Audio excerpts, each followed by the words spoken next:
Hello, everybody. Morgan is obviously not, she must be stuck in traffic or something, so let's begin just because of time.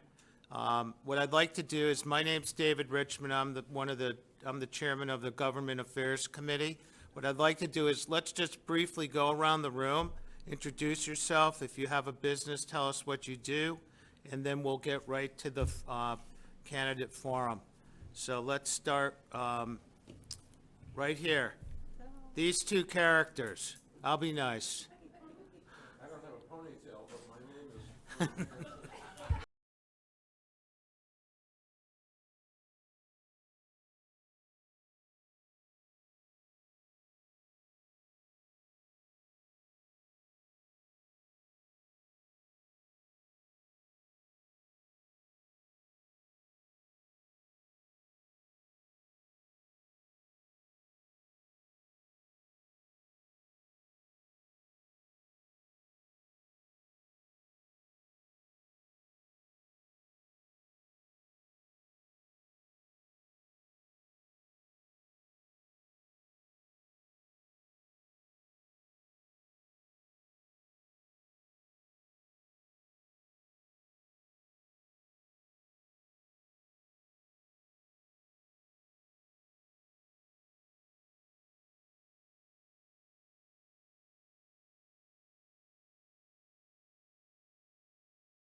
You already did this row.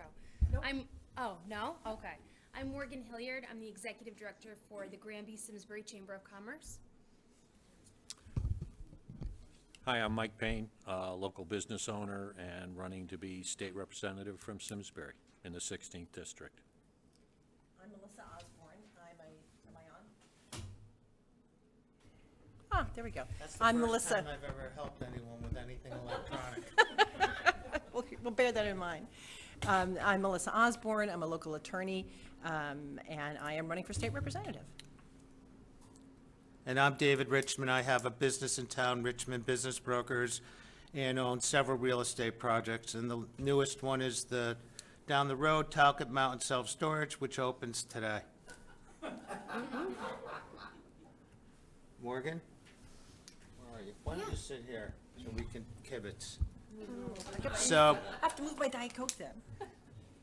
you want to just go through the schedule first, and then, or do you want Let to me do it just pull this reverse? over to Here, this sit side. here. That way we can share that right there.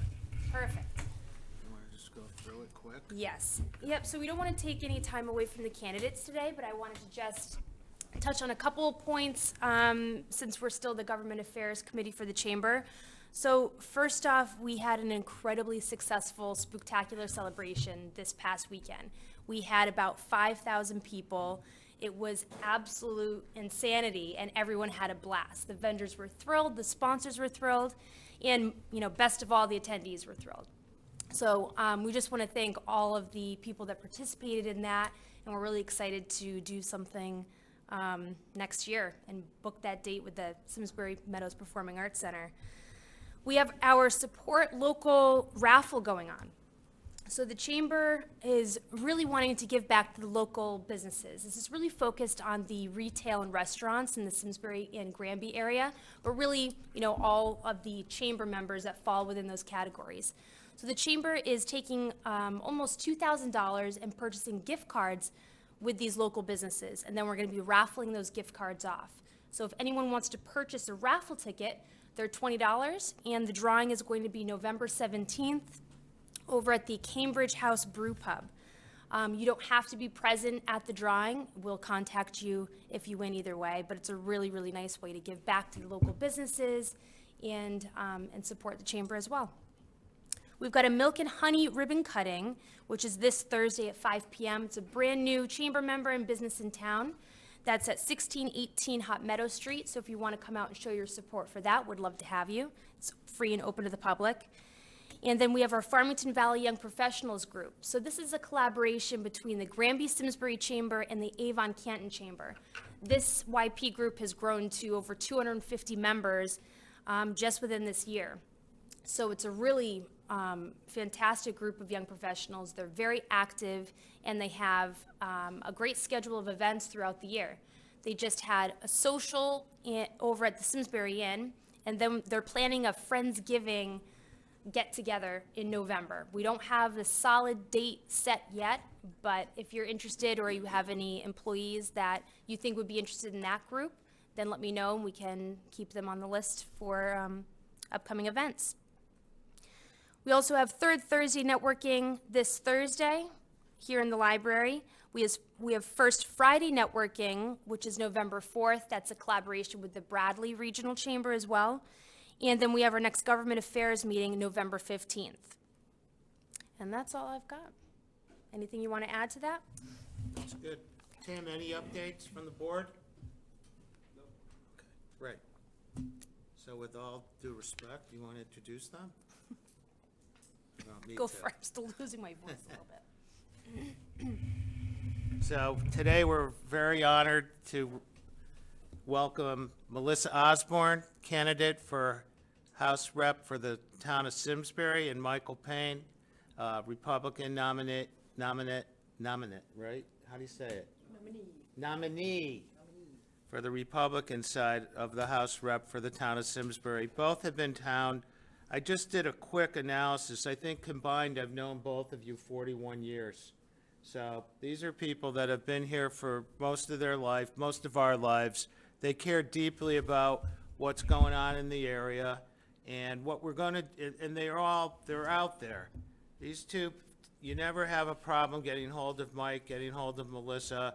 They're available to meet with you, to discuss issues, and what's great about them is they understand the business community because they both come from business. They're both self-employed, and I think that is a huge opportunity for them to relate to us as members of the chamber and also to help the community at large.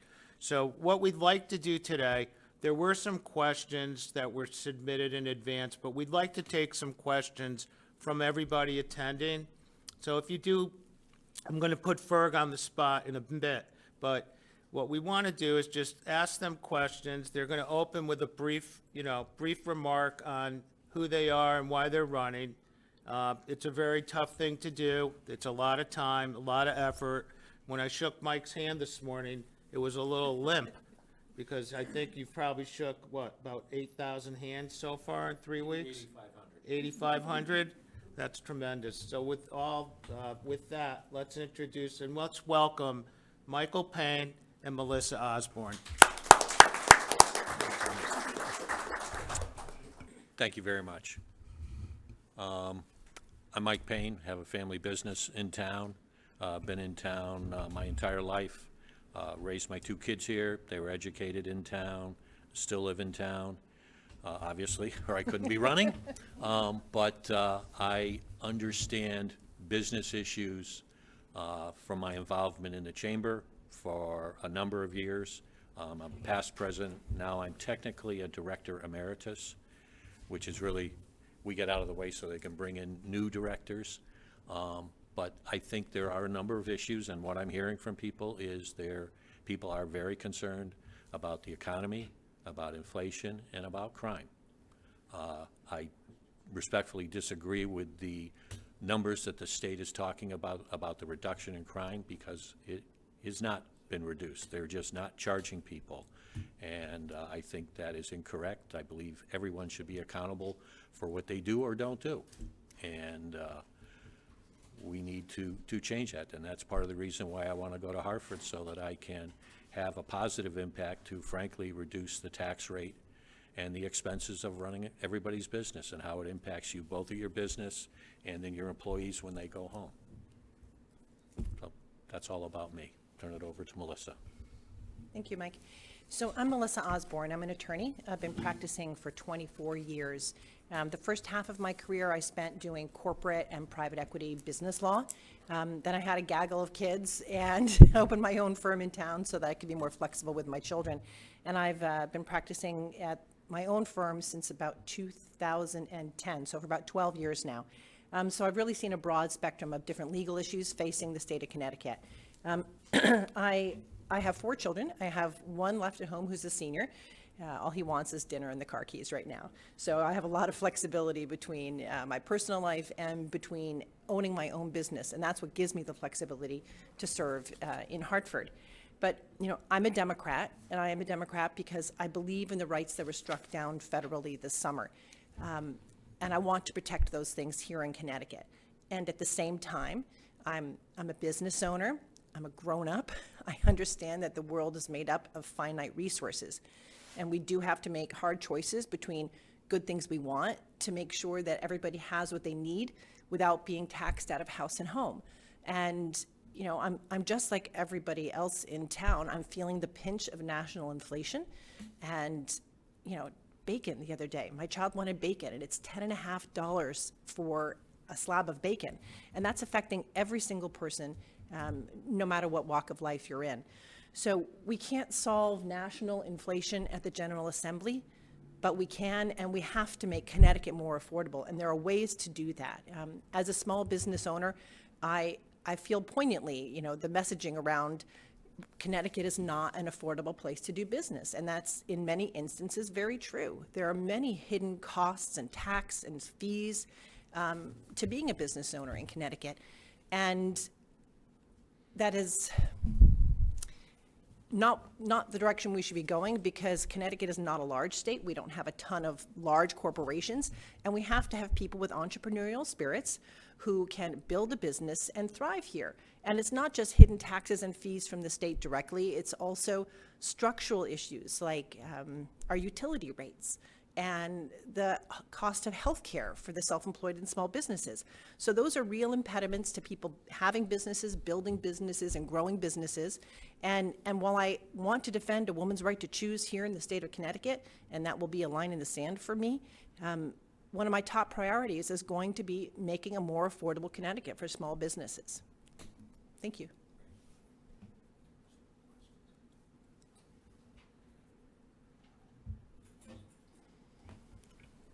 We had a question that came in yesterday evening regarding the local wildlife that we both love and are nervous about because we're just seeing more, increased interactions with bears specifically. So this person had a question, and they wanted to know what actions you suggest taking to protect people in their homes from the increasing bear population.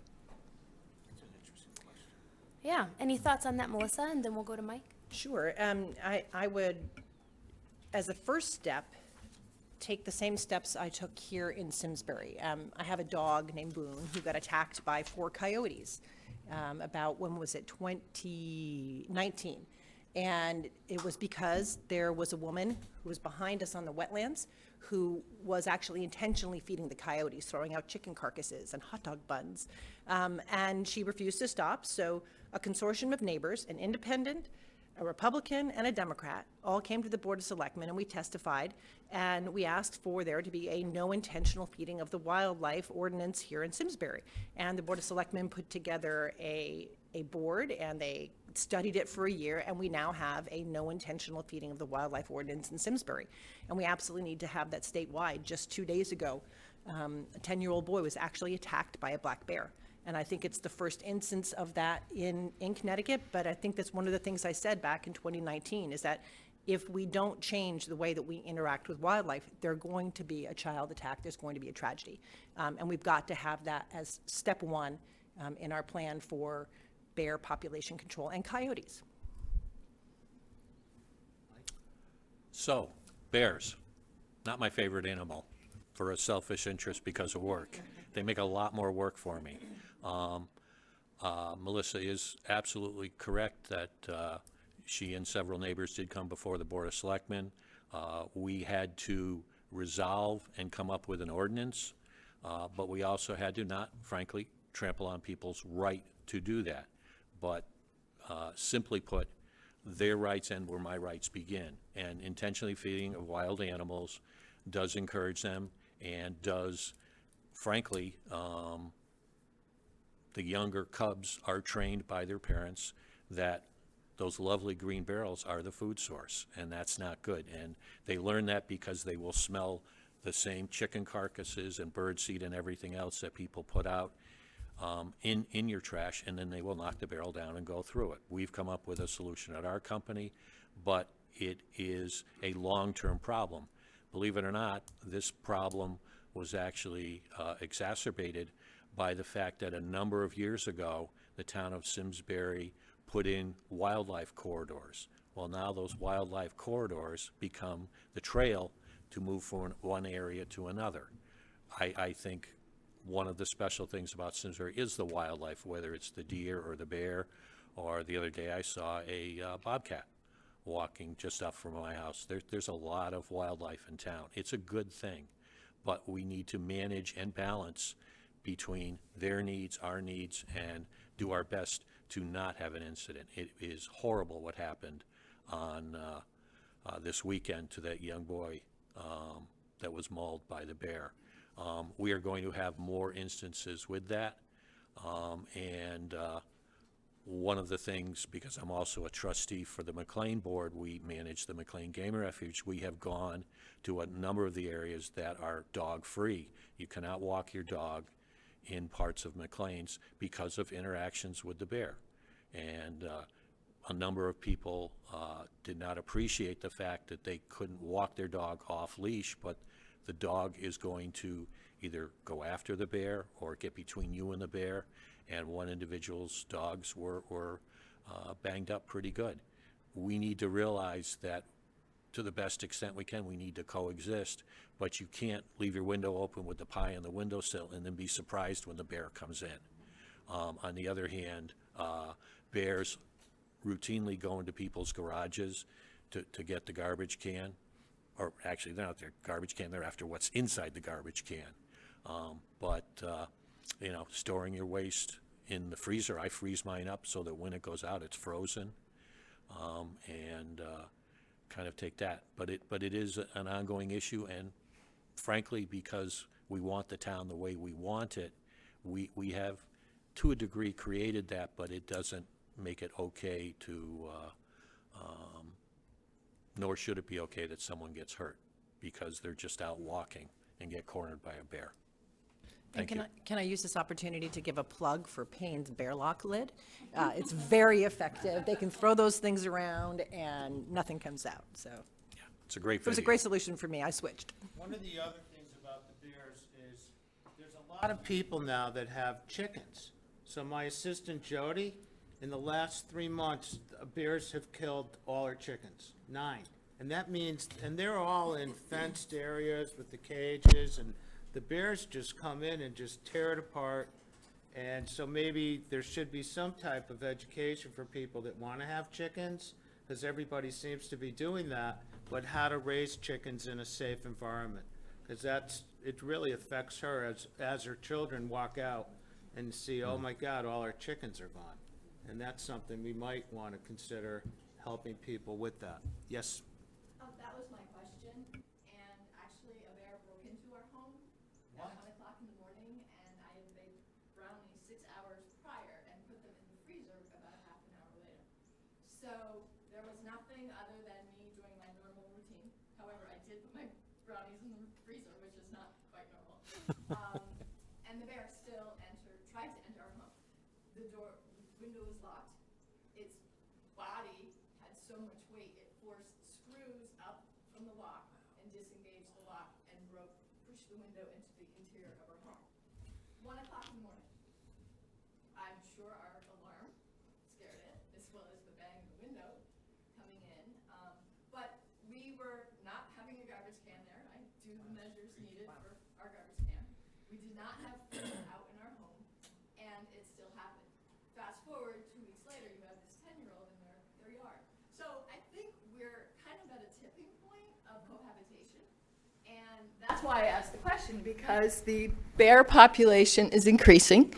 Bears are not having 2 cubs, they're having 3, 4, and 5. So that's why I wonder what you will do in response to the 2 incidents in the last 2 weeks in my life. Did Mike sleep through it? No, he didn't, but our dog did. Go figure. So could you take that a step farther on what you would do based on what we're seeing now? Well, I think the first step is a statewide, non-intentional feeding of the bears. And I think what you're asking me is would I support a bear hunt? And I think that we need to first do all non-lethal methods that we can. The fact that we have a no intentional feeding of the wildlife ordinance doesn't mean Avon has or Canton has. And, bears don't, as they say, bears don't honor municipal boundaries. So if we have a statewide ban, let's see if we can do something to get the population under control. But I'm not opposed to a limited, focused bear hunt if we cannot get the situation under control over non-lethal methods. I'd almost like to get off the subject of wildlife and talk about some other things, but everybody's got pumpkins out these days, and bears love pumpkins, so there's an intentional feeding Yes, they of do. wildlife, Yes, if you they will. do. Can we talk about, say, the gas tax or something like that? Where do you stand on that? I'm talking about, truckers like that. Mike? Real quickly, if we're left with no alternative, we will have to have some kind of limited bear hunt if the other measures don't work. And the state should not force it on the towns because that's a mandate. A number of towns have voluntarily followed Simsbury's lead to join in, and we'll see where that goes. What about birth control for bears? You want to put condoms on it? I can't wait. Put that in their food. Gas. I can't wait. Gas tax. The governor of the state gave a 25-cent a gallon discount to everyone that buys gasoline. He did not do that for everyone that has diesel vehicles. He also, as of July 1st, raised the gross receipts tax, which is on diesel fuel, and that went up an additional 9 cents a gallon.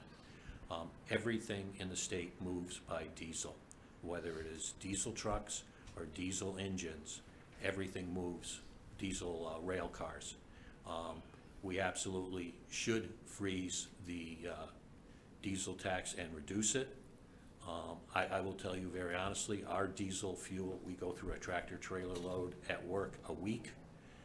Our price has doubled, and that is a significant issue at our company and how we're dealing with that, on top of what is going to happen with the highway use tax, which is going to go on all large vehicles, and that will be an additional fee.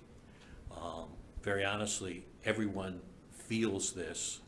Every business is affected by this, whether it's a surcharge on your bill. In fact, our company delivering our diesel has a fuel surcharge on delivering the diesel to us. But it is a huge issue, and that is something we can do to make Connecticut more affordable. And whether it is there or in other places, there's a number of other places we can work on that. So I think this is going to be a pretty boring forum for everybody because Mike and I are in agreement on that issue as well. Just because it's only a business tax doesn't mean that residents aren't paying for it. They're paying for it in the increased cost of whatever the product is that business is getting taxed for. So we have to address that. And obviously, residents feel better when they go to the pump and they don't see their particular bill going up, but the impact is just the same. So again, there's an example of a hidden tax that residents don't necessarily see in their bill at the gas pump, but we're paying for it just the same. Tim? So,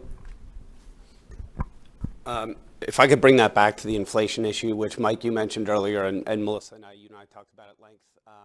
one of the things that does not get talked about enough in terms of inflation is the cost of labor. And so I talk a lot about unemployment rates being artificially low because they don't account for the labor participation rate. And when you have people that aren't participating in the labor force, it leads to exponential wage growth. And even with offering more and more dollars per hour or whatever it is, the employers are still having trouble getting employees to come in. So not necessarily inflation broadly, but if we can talk a little bit about how do employers get employees to come into the office, because I do think wage growth is going to continue to be a challenge for the broader inflation. Thank you. As Tim knows, I've actually discussed this issue with him. Labor shortage is killing many small businesses right now. A lot of people left the workforce during COVID who simply haven't returned. A lot of support staff are traditionally female-filled roles. I've been without a paralegal for several months right now, and it's really, really difficult to find people. So there's got to be a way to re-invite people who've left the labor market, whether it's we need to take a look at, is it childcare that is keeping them out of the workforce? Is it artificially lowered wages? Is it the quiet quitting that you're hearing about? People just don't think that it's worth it to go back to work for the wages that they can earn. But again, as a small business owner, it is difficult to compete with the larger companies that can offer insurance and benefits that we as small business owners simply can't do, because it won't be profitable for us to make a living anymore if we do. So again, if we return to places like what can we do about the health insurance costs for small businesses? Next year, my health insurance just for me is slated to go up to $1,300 a month. That's one of the largest expenses. That's more than my rent for my office. So we've got to look at, is it utility costs? Is it insurance costs? How can we bring the costs of small businesses down so that we can provide the benefits that the labor market is looking for and incentivize them to return? One of the factors that have caused inflation is the labor cost, but it is everything rolled together. Specifically on labor, finding good people, and I define good people as people that want to work, want to improve themselves, are willing to be held accountable for what they do. We are challenged with that. We have revised not so much our hiring standards, because we haven't changed our standards, but our application process, our onboarding, and everything else. We've got to be more creative, and we are doing that, but I still need bodies in the door. I still have yet to figure out a way to remotely have somebody pick up everyone's trash. I tried, but seriously, we never shut down, and we actually had to argue with the state that we were an essential business, which during a pandemic, I couldn't understand why that wasn't very obvious. When you have a health crisis, the last thing you do is leave the garbage to pile up. But wages are a significant part of it. Health insurance, the diesel tax, the fees and everything else that the state charges. There is something I was very proud to be a part of called the contract with Connecticut that the House Republicans put forward, and it has a number of very solid, logical things. Taxes that it costs more to collect the tax than they bring in. We don't need that. That's a negative cash flow. Not trying to take away people's jobs, but the reality is every single one of us is working harder now than we did 4 years ago to make less money. And business is in the business of making a profit, because that profit is how we pay our people and reward them and encourage them to go forward. The price of a garbage truck, I can't even get a truck for almost 2 years, and they won't quote me a price. I have to sign the order, and they won't guarantee me what the price is because they don't know. I've got trucks that are down because I can't get the parts, and it's 6 months to get a transmission. I can rebuild the transmission and get it back in under 3 weeks. So that's the kind of things we have to do, and frankly, I can only work so much smarter. And I've got a bunch of great people that understand what we're trying to do, and customers that depend on us to do our job and to be there. And frankly, they put it out, they come home at night and the barrel's empty. They kind of don't know where it went, how it went. The garbage ferries don't always take it away. Sometimes we have to do that. But in addition to that, inflation has been increased with the closure of the waste-to-energy plant in Hartford. And unfortunately, the solution that the state came up with was to ship our waste out of state. And we are no longer, as we were when I helped to write the original recycle law and the subsequent solid waste management plans for the state. Connecticut's intention and responsibility was to take care of that issue within the state to the best of our abilities, which is why we had all the waste-to-energy plants, which did generate electricity. Much of the cost of our electricity, the high rates we pay, is because of restrictions that have been put on the electric service to use certain wind and solar and all those different kinds of powers. We have to look at the total picture of what it costs to get that. I have CNG fuel trucks, compressed natural gas. I can't get the fuel delivered to my site to put in my own pumps. And they wouldn't guarantee me that I would have it. Well, once again, I'm back to the problem of if my truck doesn't have fuel in it, it can't go out, it can't pick up people's material. And that's unacceptable. So we're finding other ways around that problem. But inflation is not going to get better for a while, is my opinion. I don't know if anybody's filled up their fuel tank. I just paid double what I paid a year ago. I fill up the Paines. That's you. Chip, you have to have a question. Lou? Oh, did you answer? No, I did, but I wanted to just Sorry. add something to that. You know, yes, national inflation is not something we can solve at the General Assembly, but what our job as state representative is to do is to craft legislation to address the problems that we're talking about right now. And I have a lot of experience in crafting legislation at the state level. I'm not a stranger to the legislative process. I began my path into politics by showing up to testify on some legislation concerning court reform. And that's how I ended up in this. And since then, I have testified and lobbied on breast cancer screening legislation and on legislation that was passed last year called Jennifer's Law that addresses coercive control and other forms of domestic violence in the family court system.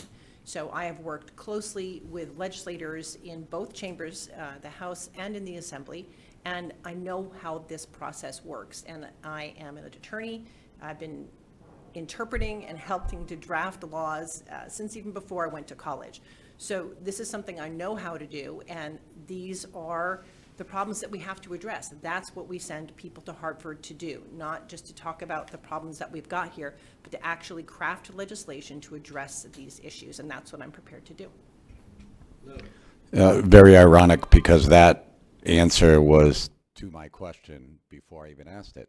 But I'll ask it, so you have it. It's 3 parts, but 2 are yes or no's, and then the third's an explanation. And the first is, do you feel that the present state of Connecticut and its economy is acceptable to you? That's 1. 2, do you feel that the leadership in Hartford that has been there for years, that has created this present state, should be fired and new people come in? And the reason I'm asking that is because you're both new to Hartford. And then the third is, how are you going to make a difference? We can talk about inflation and the gas tax and labor, and we can talk about it all day long. What are you two going to do differently in Hartford, and how are you going to go about doing it? Because that's the only issue that will make a difference.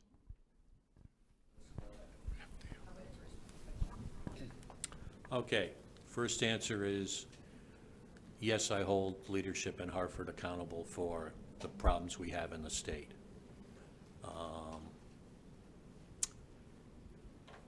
I intend to be a different kind of legislature because, frankly, having been going there and helping to craft the original recycle law and the various bottle bills that followed and the solid waste management plans, is listening to people and getting the best outcome you can from all that input.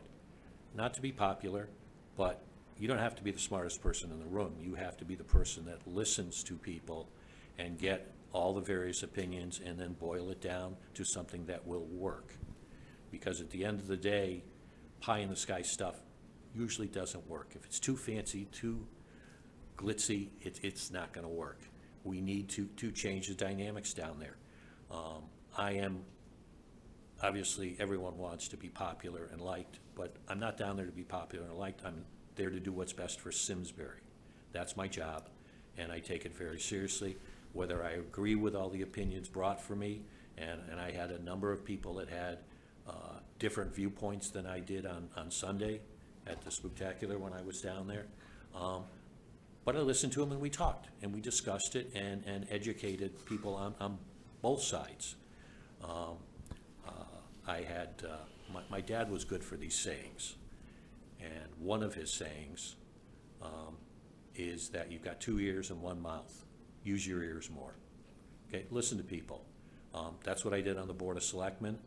There were a number of people I didn't always agree with, but Chris Kelly, who, even though he's a Democrat, pun intended, I loved having discussions with him about what was best for Simsbury. We would go and talk through an issue, and we would have differences of opinion, but he was able to explain and articulate how he got there, what his opinion was. And I really, really enjoyed that. And hopefully the legislature will be like that. If not, well, they're going to get that from me. But I'm not going to rubber stamp stuff. I'm going to make the best informed decision I can based on the information I get. If nobody brings me any information, then I'm going to rely on myself and the people around me to get that information. But I learned a number of good lessons on the Board of Selectmen, whether it's crafting a budget or picking your priorities. You know, there's some years you just can't do everything that gets brought to you, and you aren't able to do that and live within a budget.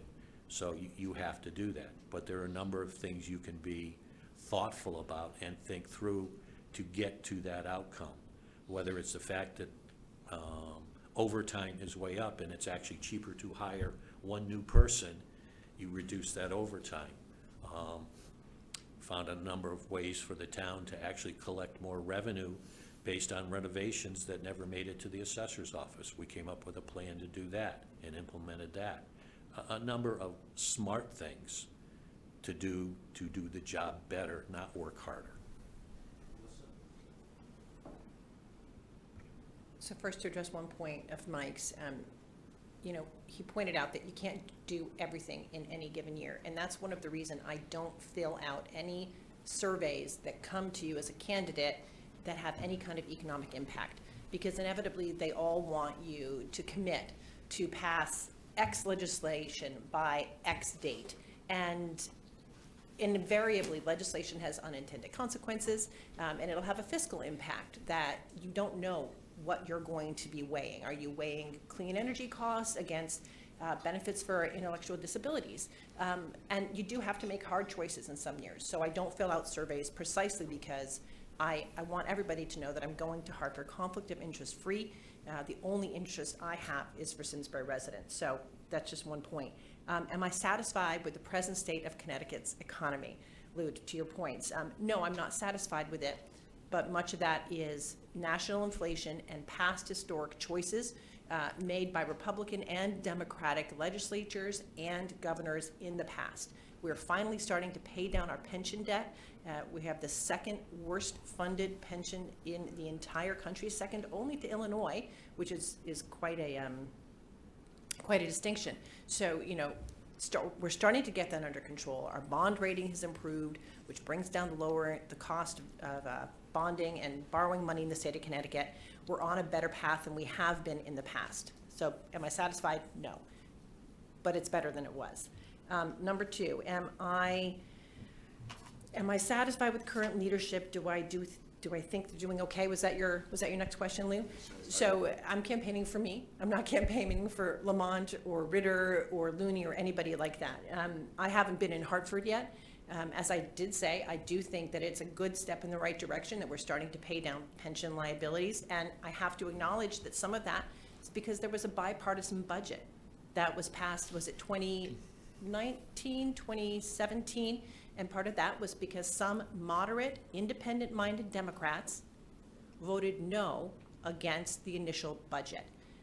One thing I am taking to Hartford, after having run a primary, which I challenged my party's own endorsed candidate, is that I'm an independent thinker. I'm not a group thinker. I will challenge my party when I think they're going off course. And that's actually a fantastic reputation for a legislator to have, because as a member of the majority party, there will come a time when my vote is needed on something that's very important to the majority party. And we have to have the ability to negotiate and bring resources home to Simsbury. As somebody who practiced business law for the first half of my career, I also had my Series 7 in '63. I worked on Wall Street doing municipal bonds and foreign currency prior to law school. I spent my entire career negotiating business deals and settling cases. Lou and I practice in the same area of law sometimes, so you know what I'm talking about. And that experience is, when coupled with the reputation for being an independent thinker, I think that gives me a lot of room to benefit Simsbury. And number 3 was, how would I do it? Well, there's a little bit of the how in the last answer. But again, we craft legislation. We introduce bills. I have in this book a list of things to start to get to work on as soon as I've been elected. And I got to tell you, the first 9 are actually DOT requests from people I've knocked on doors. It's speed issues here, local issues here in town. But this is the year when it's the long session. This is the year we can introduce substantive bills, not just fiscal bills. So I've got to be ready to hit the ground running for Simsbury. And the things that I talked about to begin with are insurance rates for small businesses and the self-employed, and the way that we address utility costs. Why are businesses paying a different generation rate than residents? Well, that's easy. It's because businesses aren't people who vote, residents are people who vote. So, we've got to stop with the smoke and mirrors and really address how do we address these high costs of doing business in the state of Connecticut, and we do that through legislation. Dennis Jacobs, small business owner, construction trade. What do you want these two to do for you? What is one of your main topics that you want them to work on for your business? I want to see younger than high school kids, maybe even grammar school kids, being taught or being encouraged that blue-collar work is not a bad thing, that there is a career in blue-collar work, and it needs to be all the way back to when kids played with trucks and really felt that this could be fun, because it is, but it hasn't been for a long time. How do you feel about that? I think playing with trucks is great. I do it every day. But seriously, I think that I'm old enough to have gone through schools in Simsbury where the boys went to IA and the girls went to cooking class. I think all of the kids should be opposed to something that is hands-on, and some places it's cooking, and I think everybody should know how to cook something. We need to get away from it and the mindset that you are a failure if you don't go to college. I never went to college. I took college classes that were business related. I've done okay. And but you have to believe in yourself, and we need to show the kids that you can make a good living and contribute to society. I think that starts with a fundamental belief of exposing kids to various businesses and what's involved with them. Not everybody wants to be a garbage man. Not everybody wants to be in public service or a policeman or anything else. They need to expose that. And frankly, we need to get back to respecting what others do as a fundamental belief. I think that needs to change. I'm going to take 30 seconds to jump back because Lou, I missed one of your questions about leadership in Hartford. I 100% hold them accountable for many of the problems we have now. There is not bipartisanship, it is this. Thumbs down, do it our way, we don't have to talk to you, and I think that is wrong. And I'm not gonna put up with it, and I don't think it represents the citizens of this town well. Bipartisan means using the 2 ears, not your mouth. And I do not see that they have done a good job of listening. And I'll go back to the unfunded mandates when I was on the Board of Selectmen that we saw come down from the state. Just one of them was $400,000 that the town of Simsbury had to spend to inspect all our dams in town. And that's DAM. So I don't offend anybody.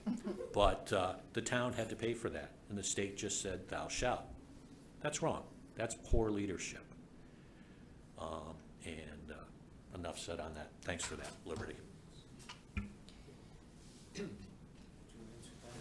I haven't answered Dennis. Dennis yet. Hold on, Sharon. Can I answer Dennis's question? By all means, yeah. I'll follow up on one point from Mike, just to say, I'm a certified mediator and a collaboratively trained professional. So all day long, I have people who are convinced that solution A is right, and they're opposed to the person who wants solution B, and I help them find solutions C through Z. And that's what we've got to have in the legislature. It used to be that people campaigned to their base, but they came back together in the middle to govern, because that's where effective government is, and that's what we need to do it again. And as a certified mediator, that's exactly the skill that I think we need in the legislature. Enough about that. As to blue-collar jobs, so I am the stepdaughter of a blacksmith, and my father-in-law was a master carpenter.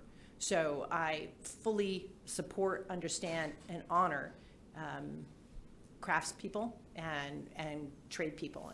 In fact, I was admitted to a program for antique furniture restoration at the same time I was admitted to law school. And it was a toss-up until I realized that I needed a lot more math to go do the carpentry required for restoration, and so here I am as a lawyer. That's literally how that happened. We've got to teach kids that it's okay, and it's not just okay, that it is a valid and laudable goal and path in life. And there are good paying manufacturing jobs going unfilled in the state of Connecticut right now. So we have to have that mind shift. We really do. And that's my answer. You know, on that question, I grab kids walking by my building.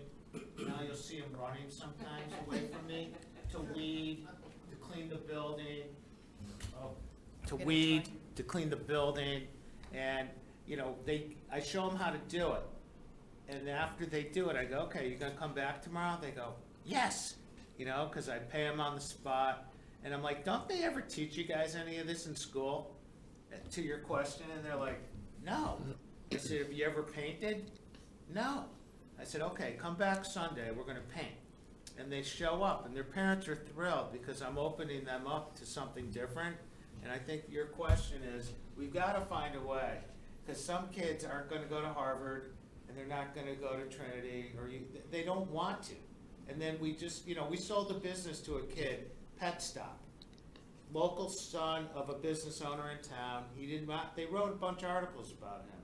He did not want to go to college, so they bought a business. I talked to him the other day. He goes, Mr. Richmond, this is the best thing I ever did. He's 22 years old, and he owns his own business. So, like, that's a great question, and we have to find a way to educate the kids at high school, junior high, and elementary school that being a painter is not that bad. It's a good thing. I'd like to add to those comments. Just to follow up on that, when I was a kid, and probably other people in this room, I started work at 14. Now Connecticut has a law, you can't run a slicer in a restaurant until you're, I don't know if it's 16 or 18 now. 18.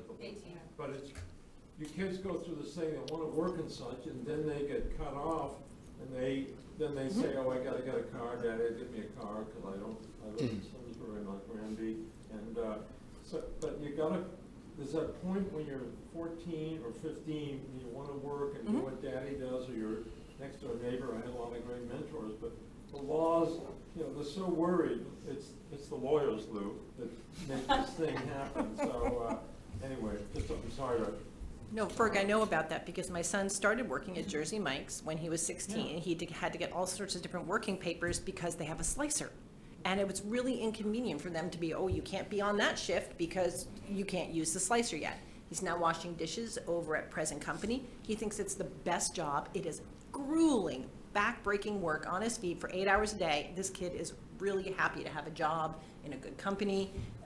And he can see that different path now of, oh, I could be a dishwasher, then I could be a waiter, maybe I could be a bartender, maybe I'll go to Culinary Institute, They see it when they get exposed, so you're completely right.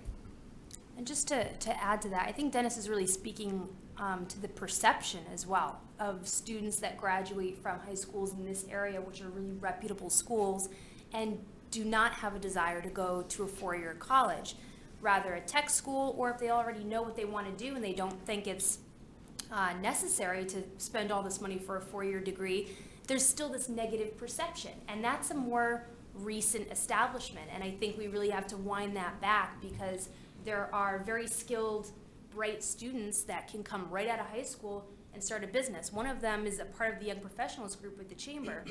He owns his own contracting business and was the only one of his group of friends graduating from Simsbury High that didn't go to college. And when he told us this, everyone in the room had gone to college and he was the only one who didn't. And he almost told us as if he was needing to defend his choice. But rather all of us were looking at him and we're saying, hey, but you're the only one in the room that doesn't have any loans and that didn't jump careers at, 5 times.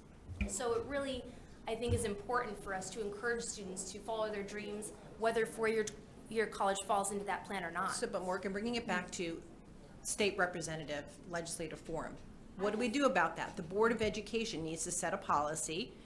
That's a Board of Education decision about increasing exposure to trades in the school, and the state representative needs to go find the resources to bring back home to Simsbury. And you need to have somebody who's experienced with the negotiation on that, who has more leverage as a member of the majority party. So I would just like to point out on this topic that a few years ago, they started the capstone experience at the high school, and the students are required for graduation to have a capstone experience, and that can be an internship, it can be, and anything that they so choose. And this is a great opportunity, maybe not enough businesses know about it, but we could support a capstone experience. I'm not done. I'll give it up once I ask my question. Perfect, well, great, well, thank you. But I just, This it's always good to graduating me. class that is state mandated to have it, so the tide is changing. Yes, Yeah. it is Yeah. changing. And I think it's a good thing. I have a question. I'd like to go back to a point that Melissa referenced, and that is in regards to the state employee and healthcare costs. And obviously, it's a problem that is long-seated. You referenced where we are in relation to other states, and while I think it has been addressed, I'd like to ask both of you if you still envision it as a problem for the state. Neighboring states have had to deal with it as well. And I'd like to hear if you feel it is a challenge and potentially still a problem, what solutions, if any, you might have. I ask either both of you to answer that. Are you speaking specifically about health care or about pension or benefits overall? Retiree health care and pension costs, both. Costs in general. So I think most of us here know that there has been substantial changes to both the tier system of the pensions and to healthcare benefits. State employees are required to contribute much more to their healthcare benefits now than they used to. And, as a person who practices family law and a bunch of divorce law, I can tell you there's a huge difference between, a tier 1 pension, which is the gold standard. That's the person we hear about who's earning $250,000 a year on their pension, and the current pensions that are on the tier 2A. I think that's the level that they're at now. So there's a difference in what they have to contribute, but we are still stuck as a state with the past historic decisions to contract with people for those tier 1 pensions and to not fund those pensions. So we are going to be living with the consequences of those irresponsible decisions for years to come. That being said, the way that the pensions and the benefits grew up is that it used to be that state employment paid less than the private sector, and the benefits were intended to be a trade-off. So we're not going to pay you as much today, but your future is going to be secured. And what happened is that state employee income kept rising, while the private sector was stagnant, and eventually it, at some instances, has surpassed the private sector. So we're in this inverted place where it no longer makes sense that the benefits are so much better than the private sector.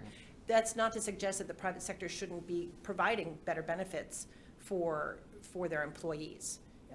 But we're stuck with the decisions from the past, which inverted at the same time. Thank you.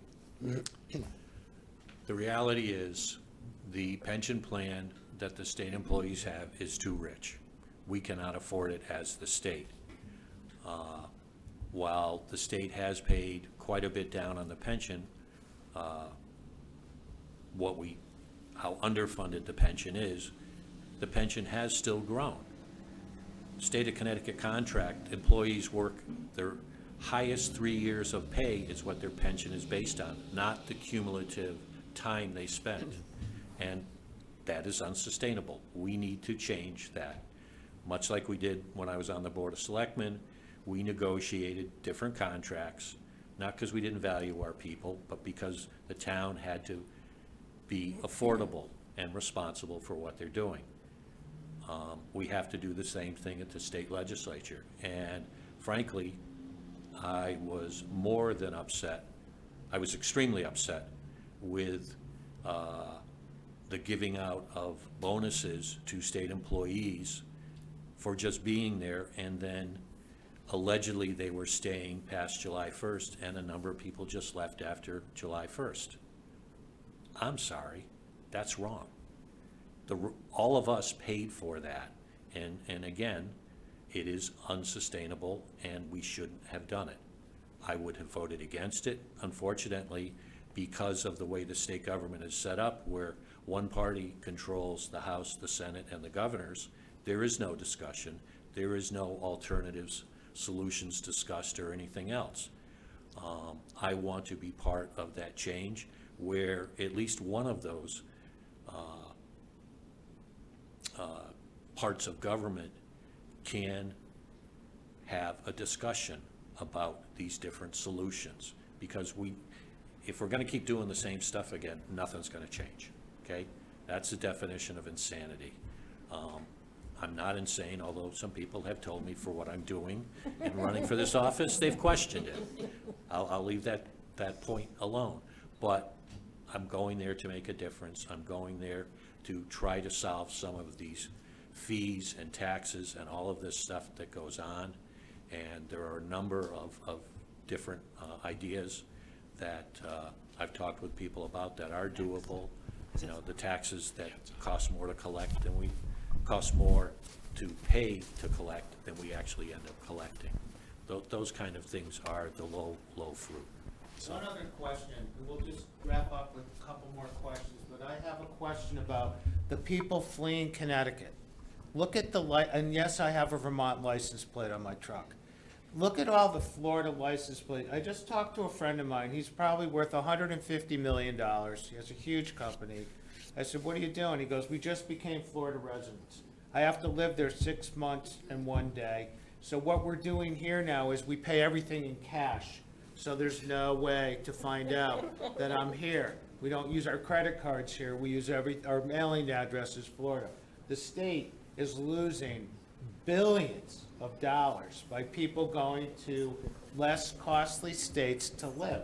So until we get our cost of living adjusted in this state, it's going to continue, and where do you live now, Jerry? Okay, I just wanted to check. So that's a real question that the state has to deal with, or people are, I don't know, what's the number? Does someone know how many people move out of state a year but still have a second home here? It's got to be thousands, and we got to deal with it. Significant. But My ex-wife has a home in Venice, Florida. You should see what a mess it is down there. So I'm not so sure her decision was a good one. And back to- Which ex-wife? Okay, just checking. So back to what can we do legislatively, right? We can start addressing hidden taxes and fees on small businesses. Lou and I both pay a flat tax every single year. It's called an attorney occupation tax. Now, nobody's feeling sorry for the lawyers, okay? But just for instance, Lou and I both pay $550 a year simply for the privilege of being an attorney. And we pay that if we earn a mere $800 a year. So 2/3 of our income. If you're a stay-at-home mom doing a case for somebody, drafting a will, all of a sudden you just paid 2/3 of your income to the state of Connecticut because you happen to be an attorney. In New York State, where I'm also registered to practice, I pay $350 every other year. Mike? We need to change the dialogue. Real simple. People are going to vote with their wallets or have their address based on their wallet because it impacts their cost, their lifestyle. If you think anything else is going to happen, you're deluding yourself. And whether it's moving to Florida or South Carolina or Tennessee or any of these other states that do not tax your pension and all of that, there are many state employees that as soon as they retire, they leave the state, and Connecticut is mailing those checks out of state because they move to a state where their pension benefits are not taxed. There's a number of things we can do, and we should be doing them. Wendy? So, Save the best for last. well, Can I make thanks, one- Dave. Can I make one point first? Oh, sure. It is very easy for us to identify the problem.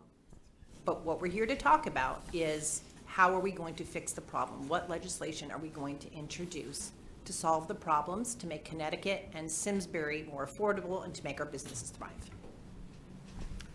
So thanks, Melissa and Mike, for being here. I have a good relationship, I believe, with both of you guys. I've worked with both of you guys. So as the chief elected official in Simsbury, who represents and works with our policy board, the Board of Selectmen, we have Heather's here, and Jackie was a former member, as was Mike. Couple things, we share pretty much the same constituents, at the 16th district in the town. So one question I have is, how do you plan to share everything that you're learning this year, knocking doors with those of us on the policy board to help us with local issues and how we can address them? And the second question I have is, how are you going to represent us at the state capitol as newbies, trying to get us funding, bond money, which I recently learned about is really critical to have connections. How do you plan to get that and bring it back to town? So I'm happy to share after the election all the stuff I've learned. It's been very transparent. Everybody, or a vast majority, are worried about inflation, the cost of living, and public safety. That's really what it's coming down to. I'm happy to be it debriefed or come to the Board of Selectmen, whatever format you guys want. I'd be happy to do that. I would envision that my job is to represent Simsbury, and that is, frankly, the last number I saw was probably 7 or 8 years ago. Less than 40 cents of every dollar that the citizens of Simsbury paid in taxes comes back to Simsbury. Okay, that should be higher. And are we ever going to get to 100%? No, I don't think we will, because frankly, we have some of our neighbors that really need some help. And part of our responsibility as a society is to help those less fortunate than the rest of us. But all of us is given an opportunity to do something, and it's what you make of that opportunity. But I would be happy to, it's going to be an ongoing dialogue with the town about what their needs are, what's coming down the road, be it a grant to study our dams or something like that. Unfunded mandates, I believe, are really pretty wrong. And it's really, I've always likened it to that one of my teachers that did this, thou shalt. And, it's, nobody likes that. But sometimes you got to do what you got to do. And I am amazed at how helpful people are when stuff is down. It was great to see after that October storm, everybody came out of their houses, they were helping each other. It was truly wonderful to see. It shouldn't take a crisis like that to get us to respond. But it's going to take work on both sides. I don't see any other way. So I think my primary job as a state legislator is, there are two primary jobs. One is to make decisions in my best interest for what's good for the state of Connecticut and for what's good for Simsbury. And then to work with the policymakers in the town of Simsbury, the elected officials, on their policy goals and to go seek resources for them. Mike's right, we don't get our fair share back of taxes, and no, it won't be 100%, but 40% is a pretty low share of the resources that we send to Hartford. So again, as a member of the majority party, the fact is the House of Representatives in the state of Connecticut is not flipping Republican this year or anytime soon, okay? I have much more leverage as a member of the majority party to get resources for Simsbury for our priorities here. And I have even more leverage as a member of the majority party who has a reputation as an independent thinker and an independent voter. So those are some important factors, but I see this as a partnership. My job is not to set policy goals for Simsbury. That's the job of our elected local officials, but it is my job to go get resources for the Simsbury priorities that are set by our local officials.